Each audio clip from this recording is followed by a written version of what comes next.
మన బీఆర్టీయు రాష్ట్ర అధ్యక్షులు, మీ అందరికీ ఆప్తులు, మీరు ఇటు వస్తారా? మీ అందరికీ ఆప్తులు పెద్దలు, పెద్దలు శ్రీ రాంబాబు యాదవ్ గారికి,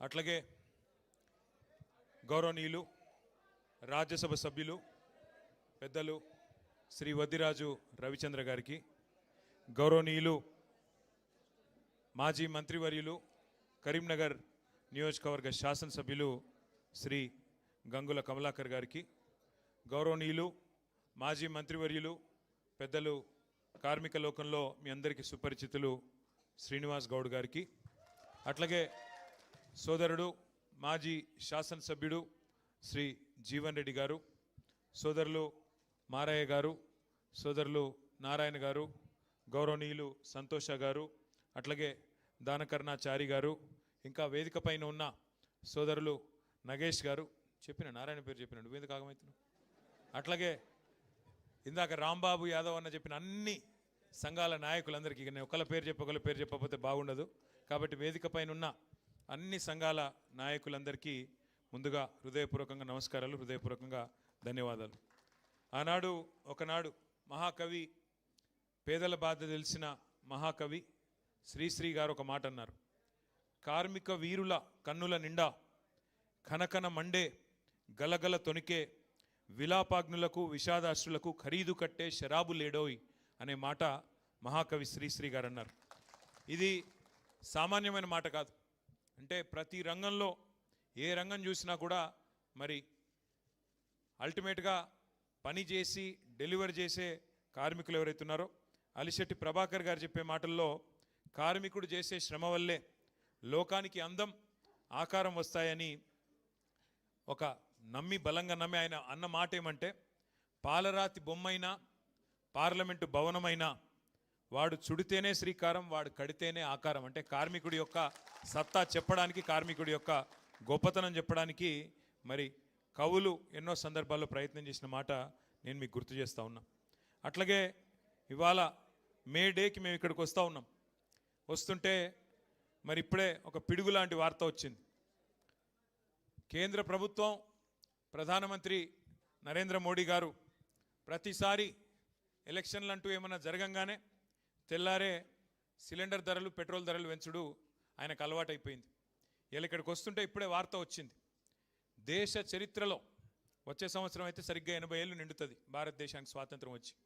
80 ఏళ్లలో ఎన్నడూ పెంచనంత పెద్ద ఎత్తున వాణిజ్య సిలిండర్ల మీద, అంటే హోటళ్ళల్లో వాడే సిలిండర్ల మీద ఇవాళ రేట్ ఎంత పెరిగింది ఎరికేనా మీకు? తెలియదా?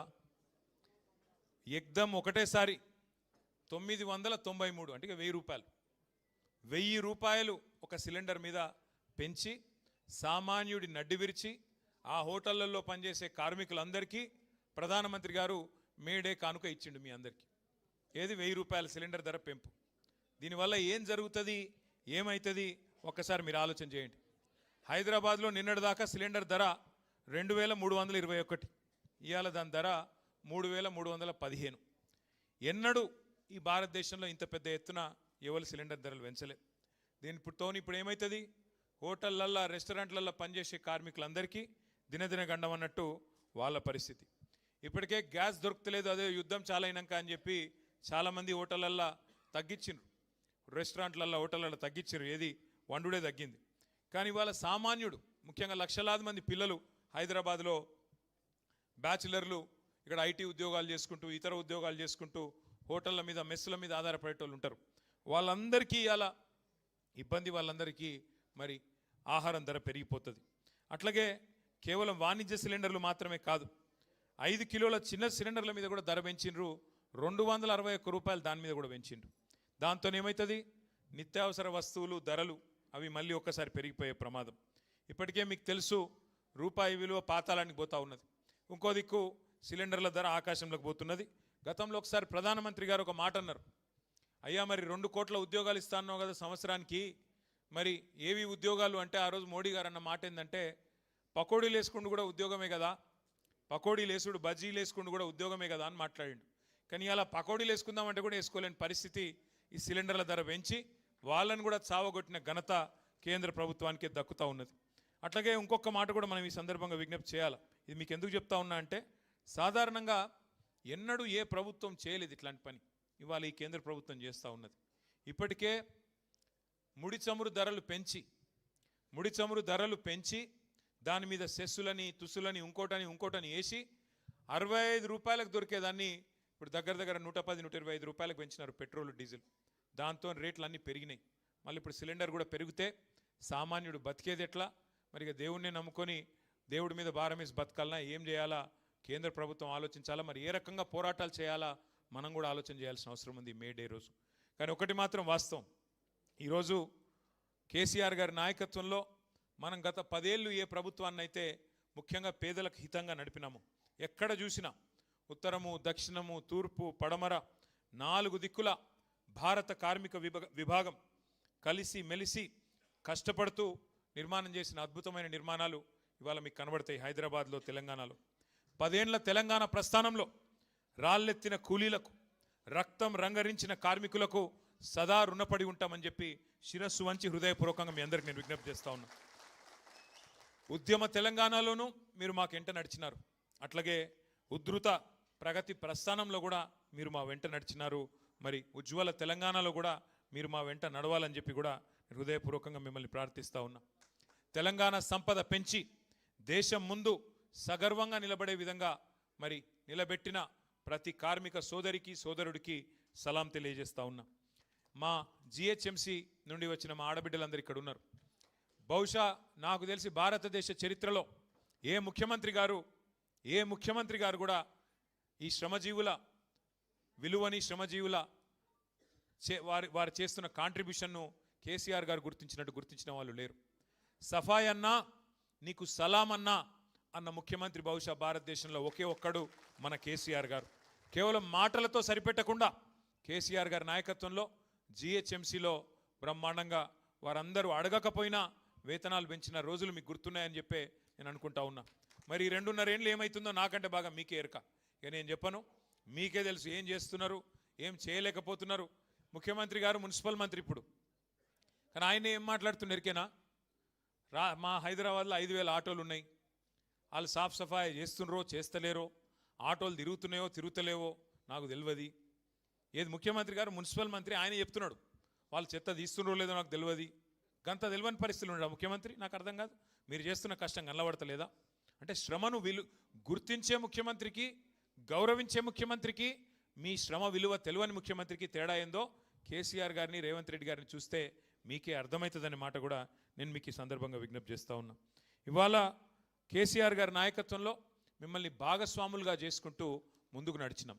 మీకు యాదికుండాలి, కరోనా వచ్చినప్పుడు ఎట్లాంటి పరిస్థితి ఉండే దేశంలో? గందరగోళం ఎక్కడికక్కడ. అసలు ఎన్నడూ జీవితంలో చూస్తాం అనుకోని దృశ్యాలు చూసినాం. 100 కిలోమీటర్లు పిల్లను పాపను సంకలెత్తుకొని ఒక సూట్ కేసు మీద కూర్చోబెట్టుకొని బస్సు దొరకపోతే రైళ్లు లేకపోతే లారీలు కూడా బంద్ అయితే నడుచుకుంటూ పోయిన రోజులు ఒక్కసారి గుర్తు తెచ్చుకోండి. కొంతమంది ఇక్కడి నుంచి బీహారు ఒరిస్సా ఎక్కడెక్కడో 100 కిలోమీటర్లు పోయినారు.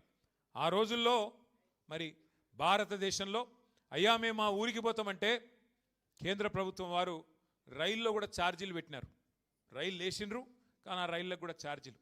భారతదేశంలో ఒకే ఒక్క నాయకుడు కేసీఆర్ గారు ఆ ఇతర రాష్ట్రాల నుంచి వచ్చిన కార్మికులను కూడా కడుపులో పెట్టుకొని చూసుకొని వాళ్ళకు జేబులో ఒక 1000 రూపాయలు పెట్టి భోజనం పెట్టి చీఫ్ సెక్రటరీని డీజీపీని రైల్వే స్టేషన్కు పంపించి వాళ్ళకు జెండా ఊపి మీరు మీ ఊర్లకు వండి బిడ్డ మళ్ళా మెల్లగా తిరిగి రండి, మంచిగా తిరిగి రండి, భద్రంగా పోయి భద్రంగా రండి అని చెప్పి వాళ్లకు ఫ్రీగా రైల్లో పంపించిన నాయకుడు ఒకే ఒక్కడు కేసీఆర్ గారు.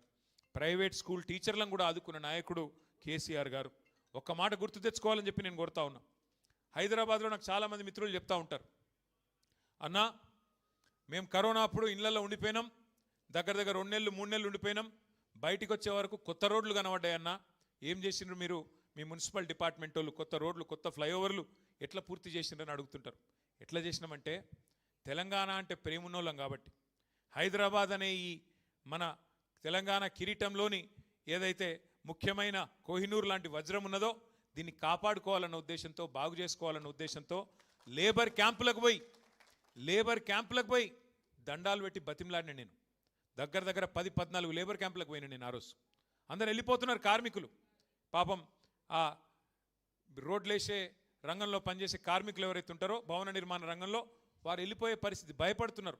బతుకుంటే బల్సాకు తినొచ్చు, ఈ కరోనా వచ్చింది, మా భార్య పిల్లల దగ్గర పోతామని చెప్పి ఇతర రాష్ట్రాల వాళ్ళు పోతుంటే దండం పెట్టి బతిమలాడి అన్నా పోవద్దని చెప్పి 2 రెట్లు 3 రెట్లు వాళ్ళ జీతాలు పెంచి మళ్ళా మనకి ఇటువంటి మోక దొరకది. హైదరాబాద్లో పనిచేసేందుకు రోజు నార్మల్గా అయితే 5-6 గంటలకు మించి దొరకది, రాత్రి 12 నుంచి పొద్దున 6 వరకే. కానీ ఈ టైంలో మొత్తం అన్ని రోడ్లు ఖుల్లా ఉన్నాయి, మైదాన్ సాఫ్ ఉన్నది, జల్దీ చేద్దామని చెప్పి కాంట్రాక్టర్లను ఒప్పించి మొత్తం వర్కర్లను ఒప్పించి పెద్ద సంఖ్యలో దగ్గర దగ్గర 20-30 కొత్త రోడ్లు నిర్మాణం చేసిన ఘనత మన ప్రభుత్వాన్ని. అయితే వాటికి చెమట చిందించింది ఆనాడు మన కార్మిక సోదరులనే మాట కూడా నేను మీకు గుర్తు చేస్తూ ఉన్నా. వలస కూలీలు కాదు మీరు, అభివృద్ధిలో మీరు మా భాగస్వాములని చెప్పి ఇతర రాష్ట్రాల కార్మికులను కూడా కడుపులో పెట్టుకొని చూసుకున్న ఘనత మన నాయకుడు కేసీఆర్ గారిది. కానీ ఇవాళ ఏం పరిస్థితి ఉన్నది ఒక్కసారి ఆలోచన చేయండి. కాంగ్రెస్ ప్రభుత్వం వచ్చింది, అడ్డగోలు హామీలు ఇచ్చింది. ఆ రోజు కేసీఆర్ గారేమో పొరుగు రాష్ట్ర కార్మికులను కూడా కడుపులో పెట్టుకొని చూసుకుంటే ఇవాళ Srisailam left bank canal SLBC tunnel కుప్పగూలి, సొరంగం కుప్పగూలితే కనీసం అందులో కార్మికుల శవాలను కూడా గుర్తించలేని దుస్థితిలో ఉన్నది ఈ ప్రభుత్వం. కార్మికుల శవాలను కూడా కనీసం వాళ్ళ కుటుంబాలకు అప్పజెప్పలేని దుస్థితిలో ఇవాళ ఈ ప్రభుత్వం, రేవంత్ రెడ్డి గారి ప్రభుత్వం ఉన్నది. అది కుప్పగూలుడు కూడా ఎట్లా కూలింది? ఈ ప్రభుత్వం యొక్క అవినీతి వల్ల, ఈ ప్రభుత్వం యొక్క అసమర్థత వల్ల, కేవలం వీళ్ళ చాతగాంతనం వల్లనే జరిగింది తప్ప ఇంకోటి కానీ కాదు. అట్లాగే సంగారెడ్డి జిల్లాలో సిగాచి అనే పరిశ్రమ, అక్కడ పెద్ద ప్రమాదం సంభవించి మరి దాదాపు 55-60 మందో కార్మికులు సజీవ దహనమైతే పట్టించుకున్న నాదుడు లేడు.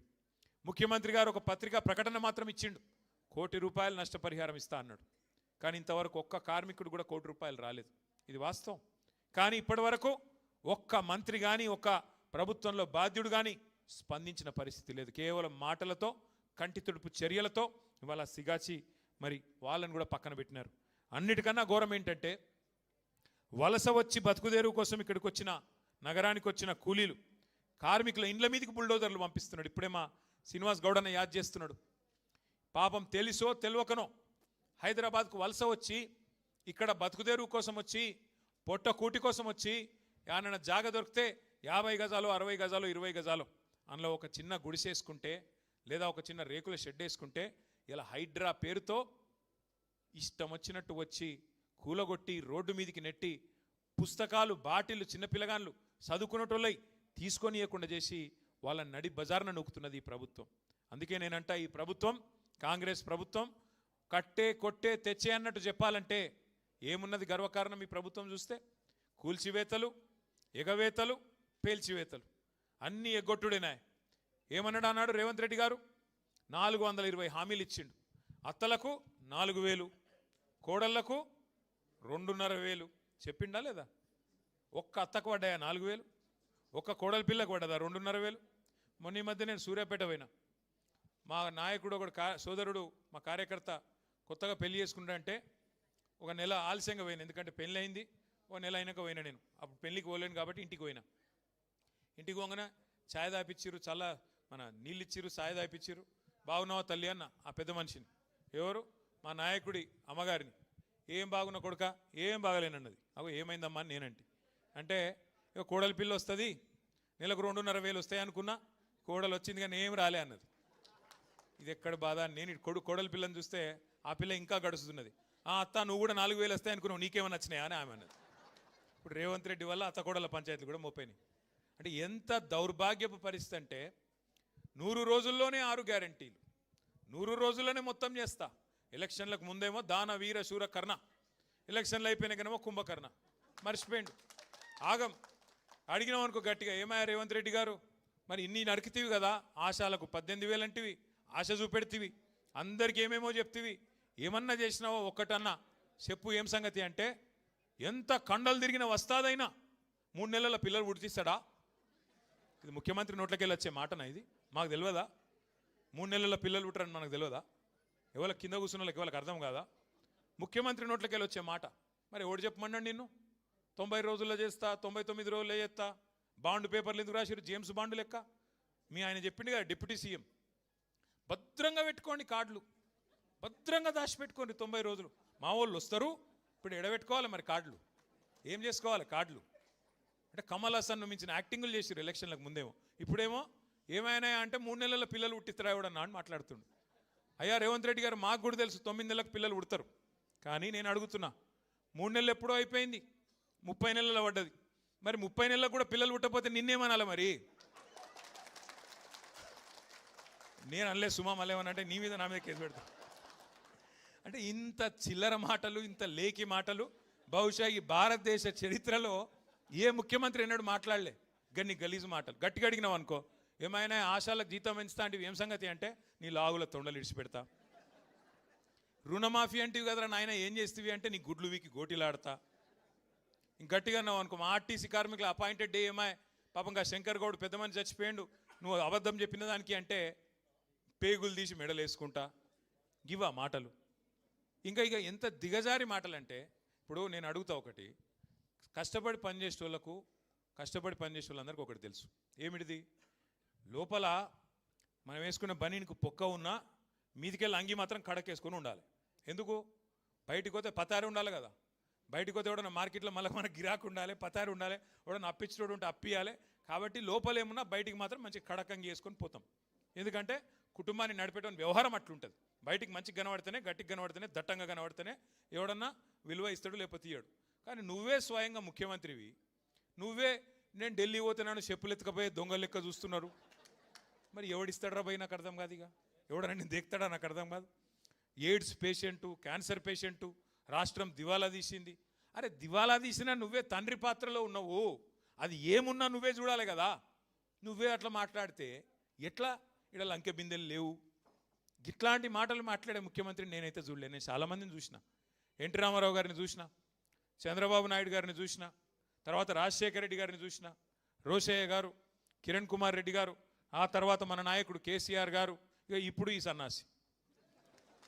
వాళ్ళని చూసి నేను చూస్తే నాకు అర్థమే అవుతలేదు. నక్క నాగలోకం అంటారు చూడు, ఒక అంత తేడా ఉన్నది, జమీన్ ఆస్మాన్ ఫరక్ ఉన్నది. ఏం మాట్లాడతాడో ఏందో తెలియదు. ఇక తెల్లారలేస్తే ఇంకో బాధ, ఆయనకి ఆడ మైకు దొరికినా ఒకటే ఎరక, బూతులు తిడతాడు. కేసీఆర్ గారి మీద మాత్రం ఎక్కడ లేని శాపాలు పెడతాడు. ఎవడన్నా నాకు తెలియక అడుగుతా, నువ్వు కొట్టుకొని తనలాడి ముఖ్యమంత్రి అయినావు, మంచిగా సుఖంగా ఉండరాదు? ఇదేం మళ్ళీ గెలిచేది లేదు, పీకేది లేదు, నీకు కూడా తెలుసు, మాకు కూడా తెలుసు. అదేదో ఉన్నప్పుడు మంచిగా సుఖంగా ఉండి 4 పనులు చేసి పో. కానీ తెల్లారు లేస్తే దరిద్రపు మాటలు. ఎవరన్నా ఇంకో నాయకుడు చచ్చిపోవాలని కోరుకుంటారా తల్లి? అసలు ఏం మాటలు అవి, ఏం మనిషి? అందుకే ఈయన మీద ఇవాళ ఈ రాష్ట్రంలో కార్మిక లోకానికే కాదు అందరికీ కూడా ఇవాళ విశ్వాసం పోయింది. కార్మికులకు నిజంగా కూడా కాంగ్రెస్ పార్టీకి కార్మికులు అంటే లెక్క లేదు. మీరు చూడండి, సిగాచి కంపెనీలో ఏం చెప్పారు, ఇవాళ ఏం చేస్తున్నారు చూడండి. ఆటో అన్నలకు ఏం చెప్పినారు? వేజ్ బోర్డు పెడతాం, వెల్ఫేర్ బోర్డు పెడతాం, నెలకు 1000 రూపాయలు ఇస్తాం, ఆటో సంక్షేమ బోర్డు పెడతామన్నారు. కానీ మీకు ఒక చిన్న ముచ్చట చెప్తాను. నేను ఆ మధ్యన ఒకసారి జూబ్లీహిల్స్ లెక్కన ఉన్నా, కారు లేదు, ఆయనతో ఆటో ఎక్కి ఇక్కడ దాకా వచ్చిన, ఇక్కడ ఏదో మీటింగ్ ఉంటే ఇక్కడికి వచ్చిన పార్టీ ఆఫీస్కి. ఏం పేరు తమ్మి నీ పేరని అడిగిన, ఆయన నడిపెట్టి ఆయన పేరు, ఆ తమ్ముడు పేరు మస్రత్ అలీ. ఆ తమ్ముడు పేరు. ఏ ఊరు తమ్మి? అజా ఈయనే ఉన్నావా? కూసో కూసో కూసో కూసో కూసో కూసో ఆయనకు నీ కథనే చెప్తున్నా, కూసో. ఇగో ఈ తమ్ముడే. అయితే ఏ ఊరు తమ్మి, ఏం సంగతి అంటే, అన్న నాది సంగారెడ్డి జిల్లా, నేను ఇక్కడనే వచ్చి సెటిల్ అయినా అన్నాడు. సరే సంతోషం. మరి ఏం సంగతి ఎట్లా నడుస్తుంది దాంట్లో? ఏమున్నదన్న? ఏం లేదు, అంత ఆగమైపోయింది. ఇదివరకు నేను రోజుకు 2000 సంపాదించుకొని ఇప్పుడు కనీసం 500-600 లేదు, ఆటో కిరాయి వెళ్తలేదు, ఏం లేదు. అచ్చా అట్లనా అంటే ఇక హైలైట్ ముచ్చట చెప్తా. ఇక తమ్ముడు ఏం చెప్పిండంటే, ఇదే తమ్ముని ఆటో ఈయనదే రాహుల్ గాంధీ గారు ఎక్కిండు ఎలక్షన్ ముందు. ఏది, ఈయనకు 2 ఆటోలు ఉండే ఎలక్షన్ల ముందు, కాంగ్రెస్ గవర్నమెంట్ రాకముందు. ఇప్పుడు ఏం దొరికేనా, 2 ఆటోలు అమ్ముకున్నాడు, ఇప్పుడు కిరాయి ఆటో నడుపుకుంటున్నాడు. కొన్ని లెగ్గులు అట్లుంటాయి, నీ లెగ్గుని ఆటోలో పెట్టిండు, ఆటో కూడా నాశనం అయింది. ఇక అట్లా ఈ కాంగ్రెస్ లెగ్గు పెట్టింది, రాష్ట్రమే నాశనం చేసి ఆఖరికి మా మస్రత్ అలీ ఆటోలు కూడా ఆగం చేశారు. ఈ పరిస్థితి ఇవాళ ఆటో వర్కర్లు, ఆటో తమ్ముళ్ళు 6.5-7 లక్షల మంది ఉంటారు రాష్ట్రంలో, వాళ్ళందరూ బతుకుని ఆగం చేసారు. ఇంకోటి మీదికెళ్ళేంది, మనం ఫ్రీ బస్సునేం అద్దంటలేము, నువ్వు పెట్టు ఫ్రీ బస్సు పెట్టు, ఇంకా ఎక్కువ పెట్టు బస్సులు, నేను అద్దంటలేను.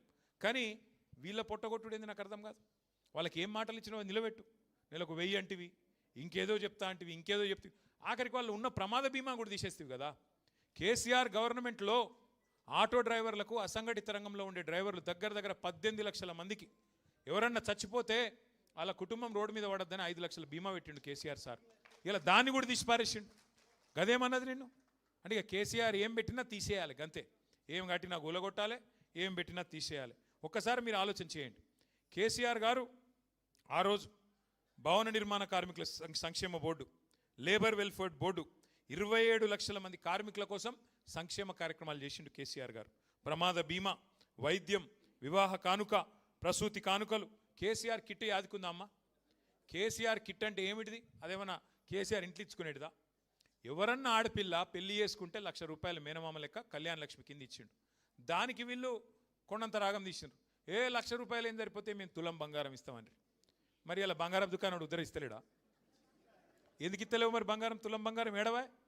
బంగారం కాదు, నేను ముందే చెప్పిన. వీళ్ళు మెడల పుస్తల తాడెత్తుకపోయే దొంగలు, వీళ్ళు మంచోళ్ళు కాదని చెప్పిన. మీరు కొంతమంది నమ్మిరు, కొంతమంది నమ్మలే.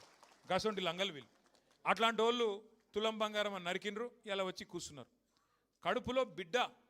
కడుపులో లగ్గమైన తర్వాత కడుపులో బిడ్డ పడితే ఆ బిడ్డ గవర్నమెంట్ ఆసుపత్రిలో ప్రసూతికి పోతే ఆడపిల్ల ఉడితే మహాలక్ష్మి ఉట్టిందని చెప్పి ₹13,000 ఇచ్చి, మగపిల్లగాడు ఉడితే ₹12,000 ఇచ్చి, దాని వెనుక కూడా కేసీఆర్ గారి గొప్పతనం ఏందో మీకు ఒక్క నిమిషం చెప్తాను. మేము అడిగిన మీ ప్రోగ్రాం పెట్టేటప్పుడు సార్ను, సార్ ఈ పైసలు ఇచ్చుడు ఎందుకు సార్? వాళ్ళ కేసీఆర్ కిట్ ఇచ్చి ఆ పిల్లగాలను ఆడుకునేందుకు గిల్క, ఆ పౌడరు, ఆ నూనె, షాంపూ అవి ఇస్తే సరిపోతుంది కదా, బెడ్డు గిడ్డు అని మేము అడిగినాం. సార్ ఏం చెప్పిండు ఎరికేనా? పేద ఇండ్లల్లో పిల్ల ప్రసూతికి వచ్చేదాకా, రేపు తెల్లారి డెలివరీ అయినదాకా పనిచేస్తారు. దిక్కు లేక, పైసలు లేక, ఆమె పని చేయకపోతే కుటుంబం నడవక ఆగమవుతారు. ఆ పిల్ల పని చేసుకుంటూ పోతే బిడ్డ ఆరోగ్యం దెబ్బతింటుంది, తల్లి ఆరోగ్యం దెబ్బతింటుంది. అందుకే మాతా శిశు మరణాలు పెరుగుతాయి.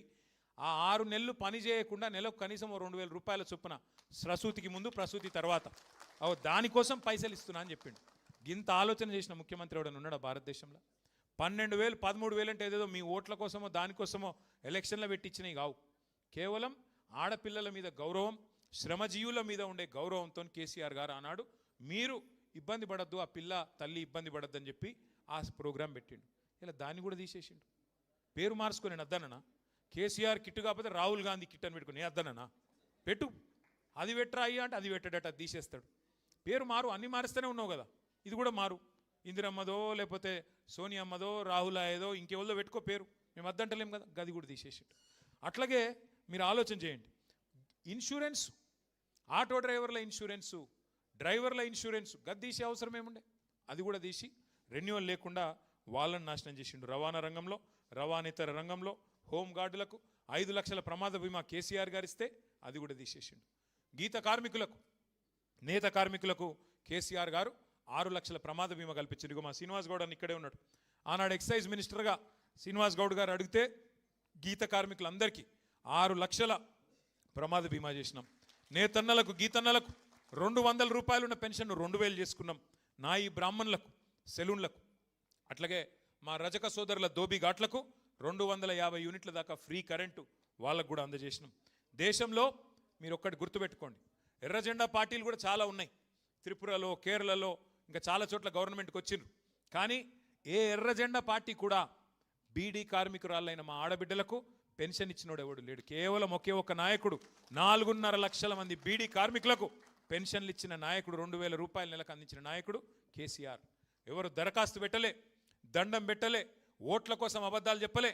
కానీ ఆడబిడ్డలు వాళ్ళ ఆరోగ్యం ఖరాబ్ చేసుకుంటూ మరి కుటుంబాన్ని నడుపుతున్నారన్న ఉద్దేశంతో బీడీ కార్మికురాలకు కూడా పెన్షన్ ఇచ్చిన నాయకుడు కేసీఆర్ గారు. 16 రాష్ట్రాల్లో బీడీ కార్మికులు ఉన్నారు, కానీ ఏ రాష్ట్రంలో ₹2,000 పెన్షన్ లేదు కేసీఆర్ గారు ఇచ్చినట్టు. అట్లాగే రెక్కలు ముక్కలు చేసుకునే మా కార్మిక సోదరులందరికీ ఏదో రకంగా న్యాయం చేసే ప్రయత్నం చేసినాం. మా నేత కార్మికులు, నాది సిరిసిల్ల నియోజకవర్గం, అక్కడ నేతన్నలు ఒక దశలో మన ప్రభుత్వం రాకముందు వారంలో 9 మంది చచ్చిపోయిన పరిస్థితి, ఆత్మహత్యలు చేసుకున్నారు. వాళ్ళందరినీ ఆ సాలెల మగ్గం సడుగులిరగొడితే కాంగ్రెస్ పార్టీ మనం వచ్చినాక వాళ్ళ నిలబెట్టే ప్రయత్నం చేసినాం. సిరిసిల్ల ఉరిసిల్లగా మారిపోతే వాళ్ళందరికీ బతుకమ్మ చీర పెట్టి, బతుకమ్మ చీర ఆర్డర్లు వాళ్ళకిచ్చి, మీకు బతుకమ్మకు ఒక చిన్న కానుక ఇచ్చి కాపాడుకునే ప్రయత్నం చేసినాం. కానీ ఈరోజు మరి ఏం పరిస్థితున్నదో చూడండి. బతుకమ్మ చీర బంద్ అయింది, రంజాన్ తోఫా బంద్ అయింది, క్రిస్మస్ కానుక కూడా బంద్ అయింది. ఇవాళ మా సిరిసిల్లలో మళ్ళీ మరణ మృదంగం మారు మోగుతున్నది. టెస్కోకు ఆర్డర్లు ఇయ్యరట, కార్మికులకు ఆర్డర్లు ఇస్తే తప్పట, పెద్ద పెద్ద కాంట్రాక్టర్లకు ఇవ్వాలంట, కానీ చిన్నవాళ్లకు మాత్రం ఇవ్వకూడదంట. అట్లాగే మీకు తెలిసిందాక మా రాంబాబు అన్న చెప్పినాడు, అవుట్ సోర్సింగ్ అట్లాగే కాంట్రాక్ట్ ఉద్యోగులకు చరిత్రలో ఏ ప్రభుత్వం ఎన్నడూ కూడా మరి ప్రభుత్వ ఉద్యోగులతో సమానంగా ఫిట్మెంట్ ఇవ్వలేదు, పిఆర్సీ ఇవ్వలేదు. కానీ కేసీఆర్ గారి నాయకత్వంలో 2014లో 43% ఫిట్మెంట్తో పాటు 2021లో 30%, మొత్తం 73% ఇస్తే అది మొత్తం 9,37,000 మంది మరి కాంట్రాక్ట్ అవుట్ సోర్సింగ్ ఉద్యోగులకు కూడా వర్తింపజేసిన ఒకే ఒక్క నాయకుడు కేసీఆర్ గారు అనే మాట నేను మీకు గుర్తు చేస్తూ ఉన్నా. ఇంకా చేసేది ఉండే, కరెక్టే, ఇంకా చేసేది ఉండే, ఇంకా పని చేయాల్సి ఉండే. 1,500 నుంచి ఆశాలను 9,000 దాకా తీసుకొచ్చినాం, కానీ ఇంకా చేయాల్సి ఉన్న పని ఇంకా మిగిలి ఉన్నది. అట్లాగే సఫాయి అన్నలకి ఇక మీకు తెలిసి నేను చెప్పాల్సిన అవసరం లేదు, చేయగలిగినంత చేసినాం, ఇంకా చేయాలన్న ఆలోచన కూడా ఉండే, కానీ ఈ లోపల మన ప్రభుత్వం పోయింది.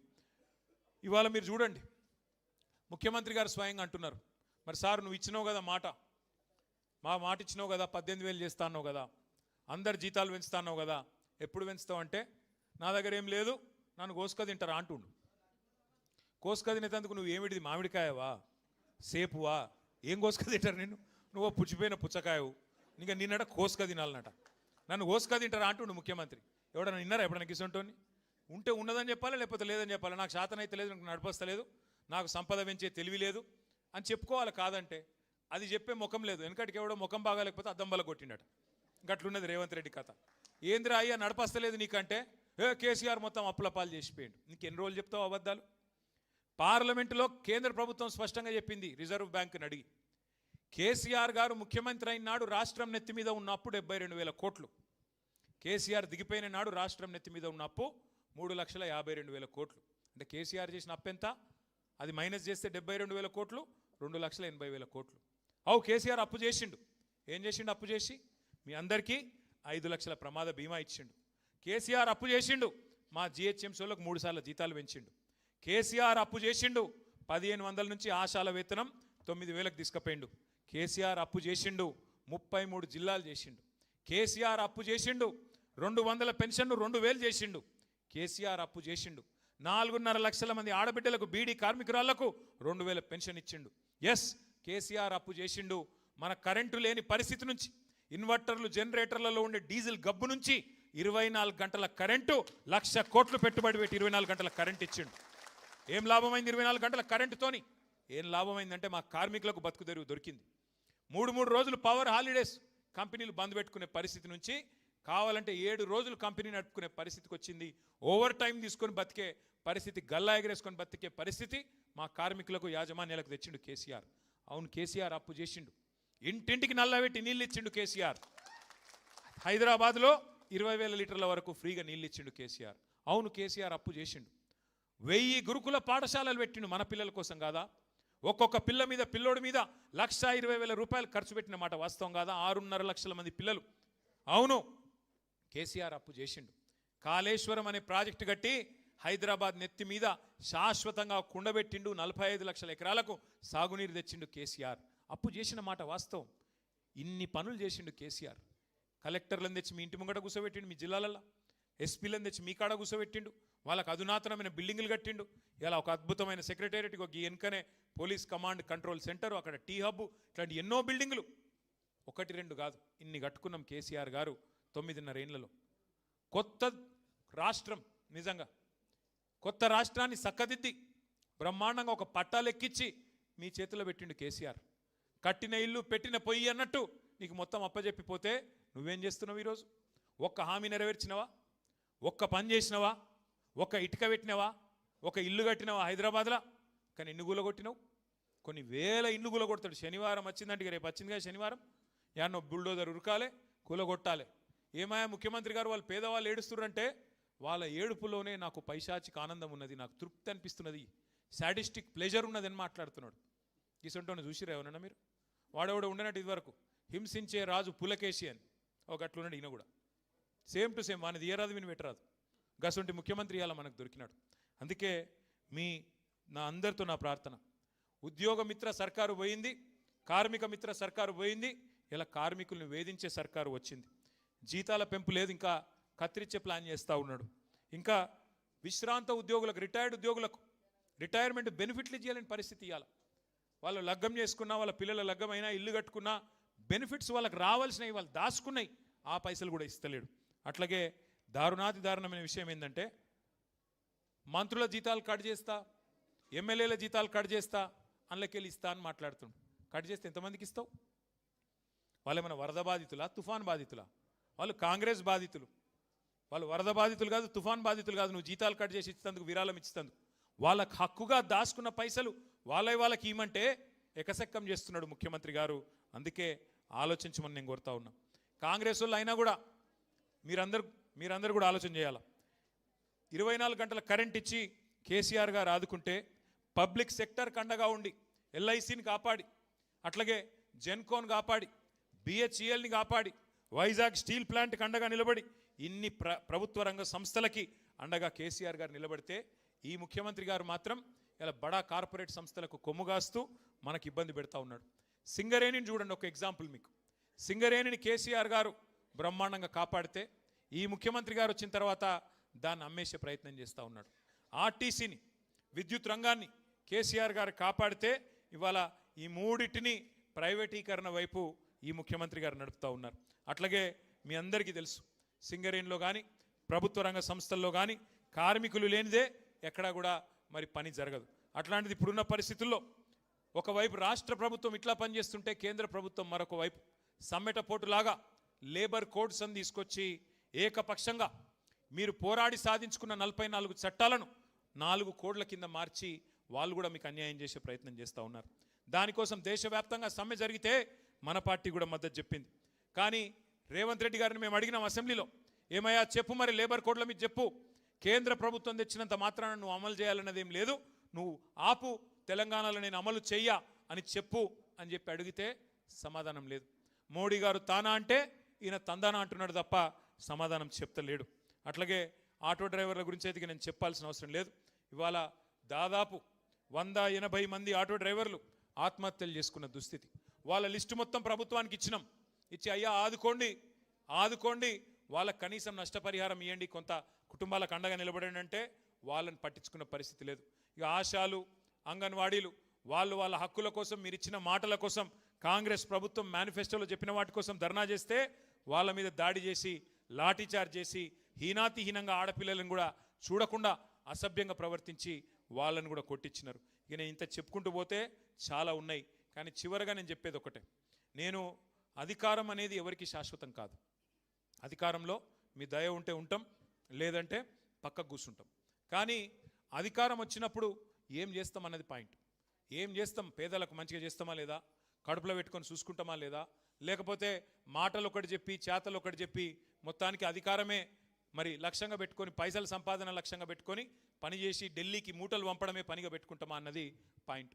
ఇవాళ ఈ ప్రభుత్వం యొక్క నిర్వాహకం చూసిన తర్వాత మా కార్మిక సోదరులను ఈ మేడే రోజు నేను ప్రార్థిస్తున్నది ఒకటి, మన కష్టాలు కడతేరాలి అంటే ఈ కాంగ్రెస్ బీజేపీల వల్ల కాదు. ఖచ్చితంగా మళ్ళీ తిరిగి కేసీఆర్ గారి నాయకత్వంలోనే తెలంగాణ ముందుకు పోతుంది. తెలంగాణలోని పేదలు బాగుంటారు. పేదల కష్టం తెలిసిన నాయకుడు, కార్మికుల కష్టం తెలిసిన నాయకుడు, కార్మికులను కడుపులో పెట్టుకొని చూసుకున్న నాయకుడు కేసీఆర్ గారి నాయకత్వంలో మాత్రమే మళ్ళీ మనకు న్యాయం జరుగుతుంది. అందుకే తిరిగి కేసీఆర్ గారిని తెచ్చుకుందాం. ఇంకొక 2 ఏళ్ళు ఉంది, ఊపిరి బిగబట్టుకోండి. కష్టం ఉంటుంది నాకు ఎరికే, కానీ ఒకసారి తప్పు చేస్తే 5 ఏళ్ళు వెయిట్ చేయాల్సిందే, తప్పదు.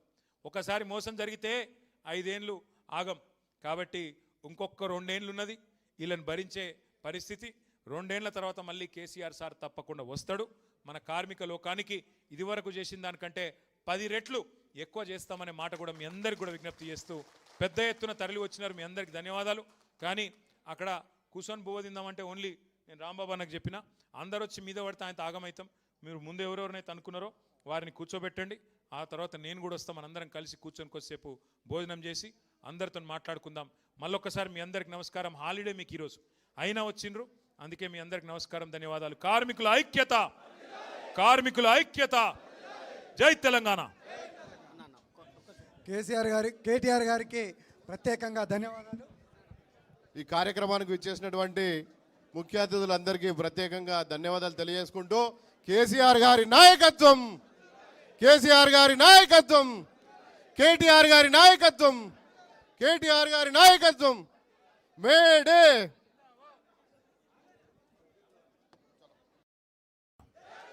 కార్మికుల ఐక్యత, కార్మికుల